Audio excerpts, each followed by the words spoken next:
The Dogman Massacre at the Land Between the Lakes. This is the story of an alleged Dogman attack from the 1980s. In the early 1980s, most accounts place it between 1982 and 1985, a family of 4 set up their campsite deep inside the northern section of the Land Between the Lakes. The area was remote, quiet, and far from designated campgrounds. Locals knew the woods were dense there. Sometime during the night, according to those who later claimed to respond, something moved violently through the campsite. A tent was shredded from top to bottom. Camping chairs were overturned. A cooler was crushed as if stepped on. The fire ring had been scattered, and blood streaked the dirt near the fire pit. The scene was too chaotic to understand at first glance.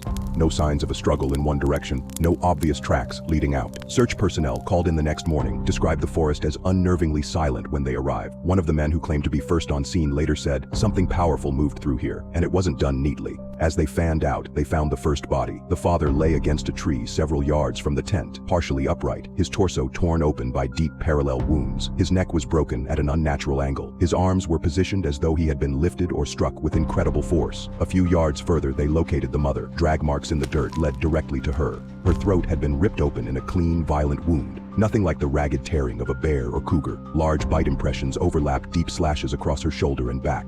Then came the children. One child was found near the brush line, small body mangled and twisted. Blood had soaked into the earth around him. The second child was found much later. The body was high up in a tree, wedged between thick branches nearly 20 feet above the ground. No one could explain how it got there. No rope marks, no drag trail, no climbing evidence. As one responder put it, "It was thrown." That was the only thing that made sense. As the team searched the perimeter, they noticed the tracks. Large impressions, massive, according to later accounts, pressed deeply into the soft soil. They were too long for a human, too narrow for a bear, with a shape described as canine but upright, with a long stride and digitigrade heel structure. Nearby trees showed claw marks gouged up to 8 or 9 feet high. Bark had been peeled in long, deliberate rakes. Blood spray dotted the higher branches, far above normal animal reach. Some responders later insisted they felt watched the entire time, and at least one claimed he heard a deep, slow breathing in the timberline. The area was cordoned off quickly. Rangers were instructed to keep quiet. Some say federal officials arrived within hours. Others claim the bodies were removed quietly and without paperwork being handled through local offices.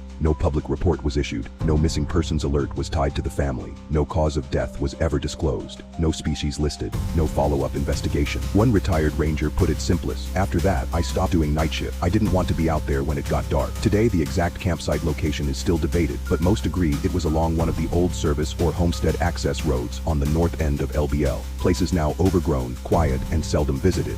The details of that morning have never changed in any major retelling. If you enjoyed the retelling of this encounter story, please support my page by liking and subscribing. And if you believe this family of 4 was massacred by a dogman, let me know in the comments.